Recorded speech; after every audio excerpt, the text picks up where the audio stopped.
Major funding for KPBS Evening Edition has been made possible in part by Anderson Plumbing, Heating and Air, proud to support the mission of KPBS and privileged to serve San Diego clients. Anderson Plumbing, Heating and Air, helping homeowners maintain drain, heating, and cooling systems since 1978.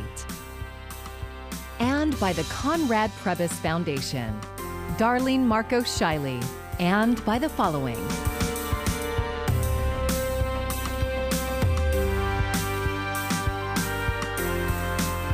And by viewers like you. Thank you.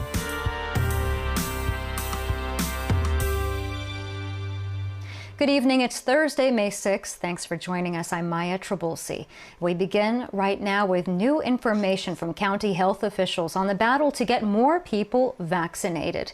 New efforts are being made to extend hours at vaccination sites as the county has now surpassed 3.4 million doses administered so far. Here's KPBS reporter Melissa May. Countywide, 63% of eligible people have now gotten their first dose of a COVID-19 vaccine, and 44% have gotten both doses. Supervisor Nathan Fletcher says the county has plenty of vaccines now, so a shift is being made to focus on convenience for San Diegans to get their vaccine. People can now book an appointment even further in advance. Now extending it 7 days out so folks can plan a little further in advance. We're also shifting several of our sites to go until 8 p.m. Today, 3 vaccine sites extended their hours from 1 to 8 p.m. The sites are in Oceanside, El Cajon, and Chula Vista. Each clinic will administer Pfizer and Moderna vaccines to people with and without appointments. Another effort includes pop-up sites in high-traffic areas. We are working with MTS, for example, on identifying frequently high-visited areas. People may not even have to leave work to get vaccinated. We will have more information about partnerships for employers and businesses and way people can sign up to get on a list to have a pop-up or drop-in vaccine site brought to them. Supervisor Nora Vargas says vaccine efforts in some of the hardest-hit areas are paying off. 10 out of the 39 most impacted zip codes in San Diego County that were designated health equity zip codes, over 50% of the population now has at least one dose. While the county is making progress on vaccines, officials still don't expect to move out of the orange tier before the tier system is retired next month. They say that's because of a low COVID testing rate. Melissa May, KPBS News. Older Americans have some of the highest vaccination rates, but not all have access to the shots. Coming up, how one organization is reaching homebound seniors and helping them through any vaccine hesitancy they may have. Day 5 of a crippling cyber attack with no end in sight. Some appointments and operations are still being delayed at Scripps Health. KPBS health reporter Matt Hoffman spoke to a woman who is having to put her health care on hold. To have this pushed back indefinitely has been really stressful for me. Scripps Ranch resident Allison Wiseman is one of the many patients impacted by the ongoing cyber attack at Scripps Health. Being in limbo is very, very stressful. Wiseman's sister recently found out she had cancer, and she had a breast biopsy scheduled for earlier this week that's now been postponed, with no idea when she'll be able to see a doctor. My sister was just diagnosed 2 weeks ago with breast cancer, and my mother passed away of breast cancer. So it's very important for me to get some results. Scripps Health officials have been tight-lipped about the malware attack that was first reported over the weekend. Their most recent update said a cybersecurity firm has been contracted to assist in restoring critical services after finding malware on computer networks. Since Saturday, the Scripps Health website and other online systems have been dark, forcing appointments and other critical operations to be put on hold. I'm up about every hour during the night checking their website to see if it's up and running, checking the app. Many frustrated patients are taking to social media, asking if any personal data has been compromised and when they'll be able to rebook appointments. If it's only going to be maybe a week or a few days, I could hang on, but it's the not knowing. And that's the big frustration for me, is that Scripps has not been forthcoming with information. Wiseman has been looking into getting treatment at UC San Diego Health, but she'd have to pay out of pocket for that.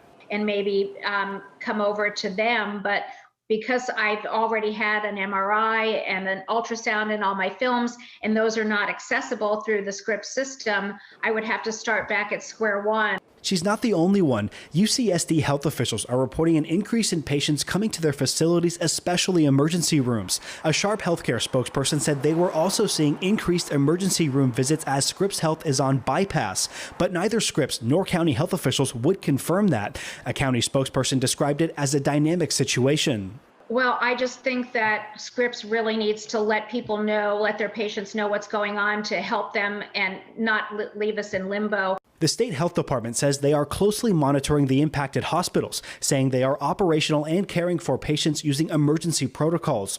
There is no indication of when the cyber attack will be resolved. The FBI says it is aware of the incident and that they take cyber crimes and their impact to communities seriously. Matt Hoffman, KPBS News. The alleged captain of a deadly boat crash off Point Loma is now facing federal charges. 3 people were killed and dozens of others were hurt in what authorities say was an apparent human smuggling operation. Prosecutors say Antonio Hurtado, a U.S. citizen, was steering the vessel that crashed about 50 yards from the shore around 10 o'clock on Sunday morning. He is charged with attempted smuggling at a non-port of entry and assault on a federal officer. While new border wall construction has been halted by the Biden administration, the border fence in Calexico is seeing new updates to the existing barrier with some added sheets of metal. KPBS reporter Alexandra Rangel tells us why extra security measures are being added. 8 feet tall sheets of metal now cover a portion of the border wall near downtown Calexico. El Centro Sector Border Patrol says the added security measures are part of its tactical infrastructure funds. According to local Border Patrol, the added metal sheets are to protect agents from rocks and other objects that are sometimes thrown through the barrier. However, the founder of the group Calexico Needs Change, Ismael Arvizu, believes the metal mesh was placed for other reasons. And that mesh is blocking a lot of ways of people to connect or to help each other out, to be able to, pass, hold hands, or even just be closer. In recent weeks, this area has also seen an increase of people getting injured while trying to illegally cross to Calexico. Raul Canizales, a firefighter with the Calexico Fire Department, says he's responded to a lot of these calls. We have seen a rise in the amount of calls that we're getting from people jumping the border fence. Just last week, there was one incident where a man needed aid after falling from the 30-foot fence. And in a separate incident, one man got his leg stuck between the fence. And they'll slide down or fall. Lose their grip, and obviously they'll have traumatic injuries. It seems like in the last 2 weeks we've been seeing them quite often, almost back to back. As workers were welding sheets of metal onto the border wall, just moments ago we witnessed a person climb over the fence. Within seconds, Border Patrol responded and the man climbed back to Mexico's side of the fence. Although it's unclear how many people are crossing illegally through Calexico's downtown area, the El Centro sector has seen a dramatic increase in apprehensions. The sector apprehended more than 12,000 people in the 2020 fiscal year. That number has more than doubled to over 30,000 apprehensions in 2021, with 5 months still remaining in the fiscal year. Alexandra Rangel, KPBS News.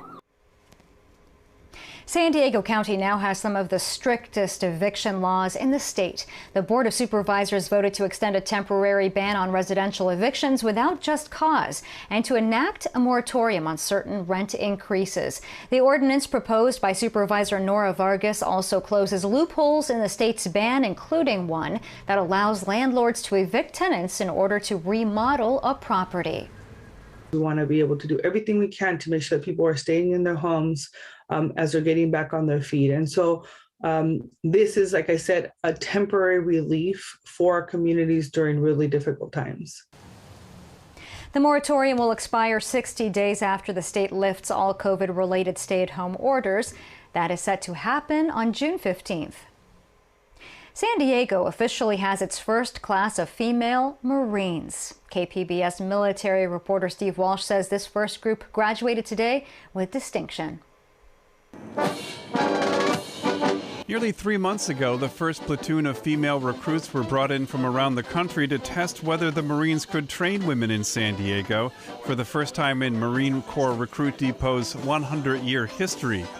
Felicia Broughton was here to support her daughter, Reagan. I'm just happy. I'm proud. She finds the mold and she breaks it. So this is perfect for her. She was majoring in mathematics in Arkansas, but dropped out to join the Marines. She was excelling, but she wasn't challenged enough, and she wanted to be challenged. So this was a perfect opportunity for her. Not only did they win the final drill competition, but they also had the highest scores on the physical fitness and combat fitness tests. Emily Zamudio expects to join the infantry. She was here with her family. Happy. It was all worth it. The Marines will now have to decide what to do next. Congress is requiring the Marines to end segregated boot camps. This first cycle is still a test. Senior drill instructor Amber Starosik says they made very few changes in San Diego to train this first class of women. As far as training goes, nothing had to be altered for them, and that is the point that needs to be made. The training was the same.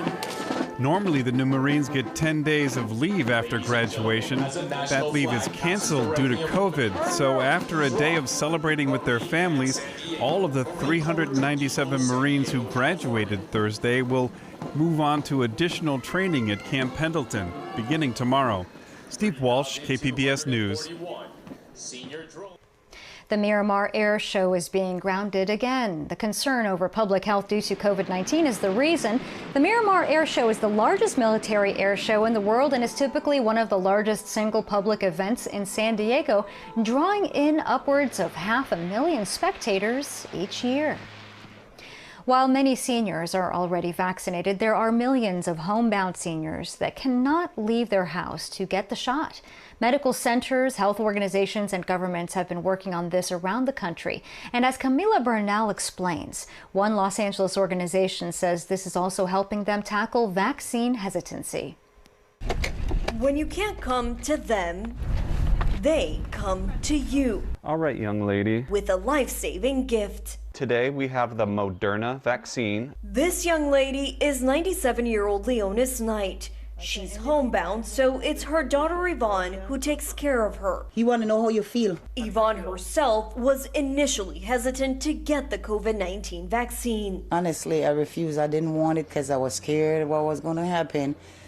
But then I made up my mind to do it. After getting hers, she began her quest to also get her mother vaccinated. I was asking around, I asked a doctor, I asked a nurse practitioner, I asked a church. No one could bring the shot directly to her mother. I'll try and be as gentle as possible. So after waiting for months, You're good, you're good. It was her Medicare plan partnering with an ambulance company that made it happen. As we've put this program together, we honestly feel that every state out there has a significant senior population that can't get to these sites and is in so need of these vaccines, that they could follow this model. So far, Scan Health has vaccinated almost 100 homebound seniors in California. They plan to reach thousands more by this summer. I don't like to go out, be in a line, or wait in a car. 71-year-old Irvine Delcomber was offered the shot multiple times. Okay, ready? 1, 2, 3. But he waited until they came to him. This one is very positive. Second dose will be like a win-win. There are between 2 and 4.4 million homebound seniors in the U.S., and many are hesitant to get the shot. Here in Los Angeles County, paramedics participating in this program say there are advantages to bringing the vaccine directly to the home. We definitely have a lot more time to focus on that patient and really go over the signs, symptoms, what they're going to experience, the whole process. Answering questions one-on-one has helped, giving many confidence in the vaccine and reassurance for the future. I feel relief. I feel relief. In Los Angeles, I'm Camila Bernal. A reminder, we are tracking the county's COVID-19 vaccinations online. If you want to set up an appointment for yourself or an eligible family member, you can find a location close to you by going to kpbs.org. Just click on the vaccines link on our homepage. Police in Sacramento are using virtual reality to prepare for difficult realities in the field. And as Marley Ginter reports, it's all about de-escalation. I'm killing everyone. It's just a simulation. You all. But emotions run high.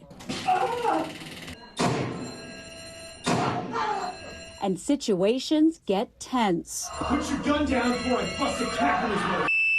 My heart rate definitely went up, so that's good. Sacramento police officer Rosalia Cabrera, a 14-year veteran, now taking on a new kind of training. It can make the virtual person that they're dealing with become more angry and irate or less angry and irate, and also physical actions as well. I can plant weapons, I can put cars, trees, walls, I can make them totally customizable, so it never has the same outcome. Ken Franklin, a retired police officer, now trains officers with Survivor, a virtual reality training system that recreates real-world police encounters. Suspect is a light-skinned black male. Putting officers to the test on how they would have handled some of the most high-profile cases. The whole objective of this is de-escalation, but sometimes force is necessary.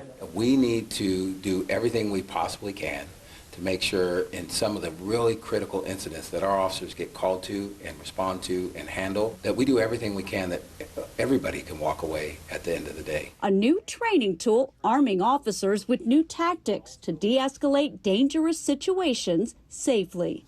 Please, I'll comply. Because that allows me to control my heart rate, my adrenaline, and deal with whatever situation that I have going on. So it's great. I think it's a great tool to have. That was Marley Ginter reporting. The department has only had the technology for about a month, so they're still perfecting the scenarios before rolling it out to all officers for training. Let's raise a glass and toast to some wine news out of Northern California. UC Davis scientists say grape skins left over from the winemaking process could be turned into a superfood.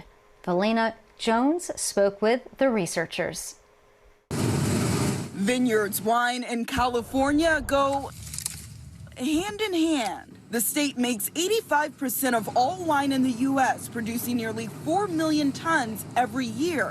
While we sip and savor, food scientists at UC Davis found there's potentially a huge benefit from the grapes we're missing. We can give a second life to the grapes by doing the chemistry. Professor Daniela Barilla found processing residue like grape skin, seeds, and pulp can be reused by isolating sugar molecules in white grapes called oligosaccharides to help feed bacteria in your gut. We have really an epidemic of diabetes, obesity, inflammatory diseases. All of those are linked in some ways to the gut microbiome. Along with the health benefits, it's about repurposing, giving second lives to grapes to avoid waste. There's a huge need to recover waste, and especially waste that contain molecules that can feed the gut microbiome. Amanda Sinrod, graduate student researcher, breaks down the chemistry of the grapes, finding ways to harvest the nutrients. Some companies are already using their study to make things like chocolate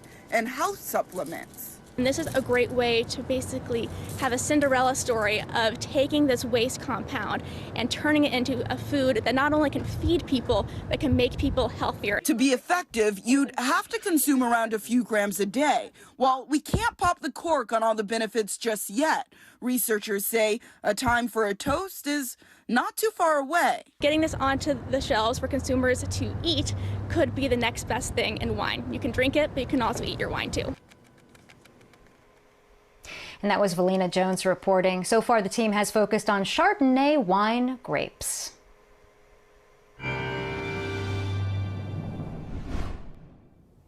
Well, we certainly had pretty quiet weather over the past couple of days, and we're going to continue the trend here with the cool towards the coast, warmth inland, as our same weather pattern persists, which unfortunately means no sign of rain coming in sight.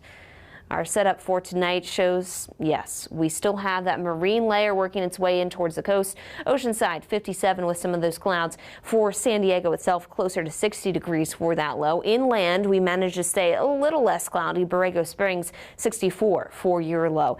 Working our way into Friday. What changes? Not a whole lot for our area, as we still have that onshore flow, still a lot of warmth through the interior.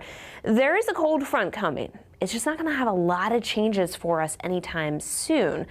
So that means, yeah, we just won't be changing our weather pattern. Clouds at least to start off the morning, and then as we go in towards the afternoon, we'll see that marine layer break. As you look towards Chula Vista, we're at 67 for the high, 67 in San Diego itself, and then Mount Laguna coming in at 61 for tomorrow. Cool air does make a bigger charge through the interior southwest towards the south, but again, not any changes for our area for Saturday, so we will not have any big changes for the weekend here. Still a lot of those clouds towards the coast in the morning and then giving way to sunshine through the afternoon for our weekend. Temperatures in the upper 60s towards the coast. Inland, we'll be closer to the mid 70s. Notice though, we still have those clouds to contend with. Again, early on, fog, then changing into sun as we head throughout the day. More of that marine layer that's so classic to our area continuing as we head into next week with temps staying in the mid 70s. Inland mountains, lower 60s to mid 60s. We have some brighter times here throughout the day, although we still could have a few clouds early on as we work our way through the deserts here. Looking pretty quiet, dry, temperatures in the mid 90s. For KPBS News, I'm meteorologist Melissa Constanzer. The CDC is letting cruise lines run trial voyages with volunteer passengers. It's a step toward allowing them to resume normal operations in U.S. waters.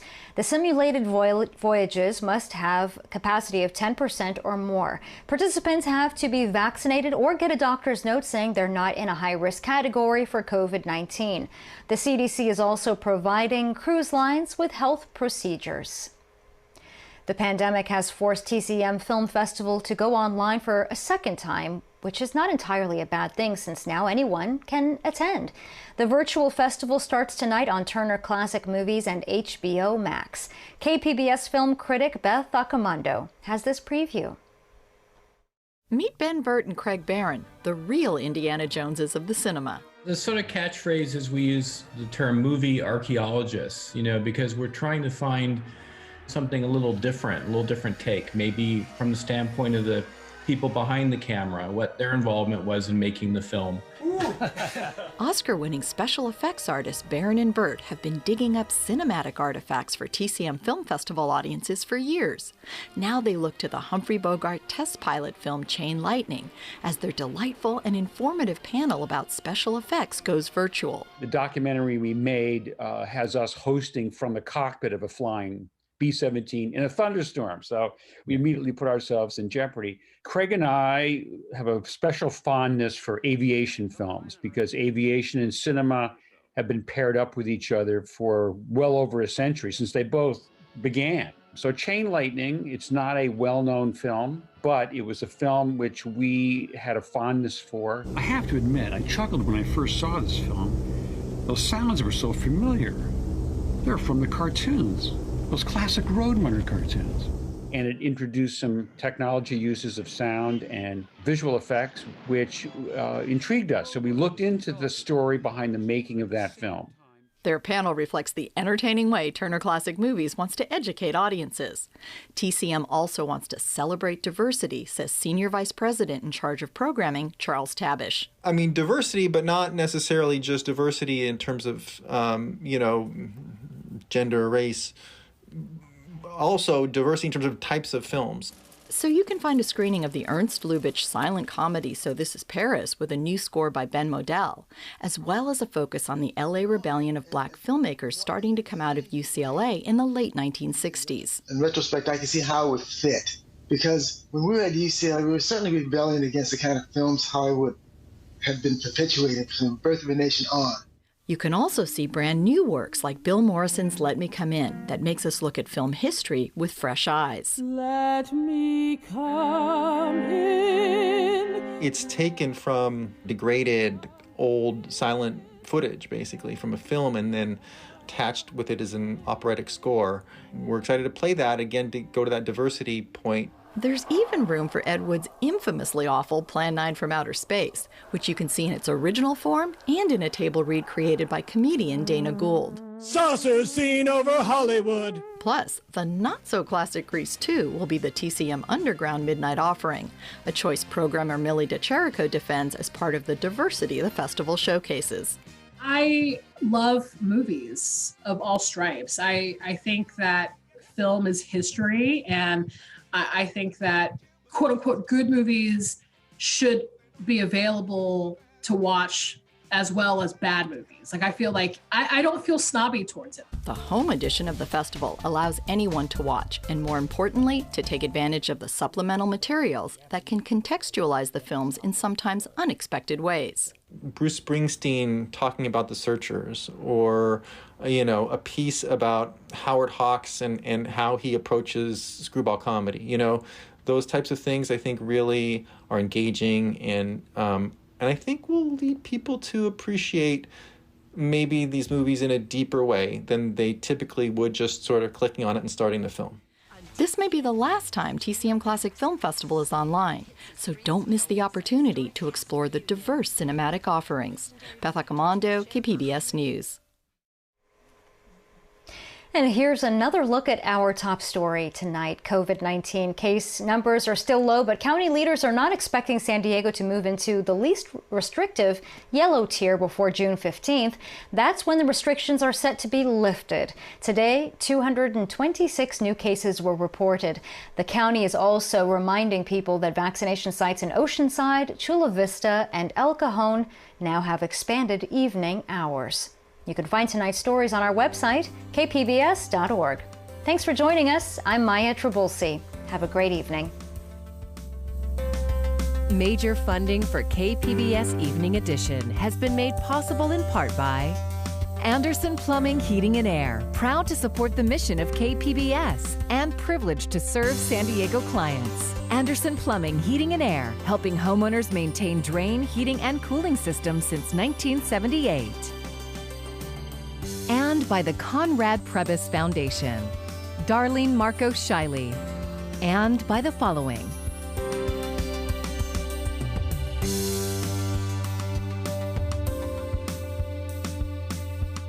And by viewers like you. Thank you.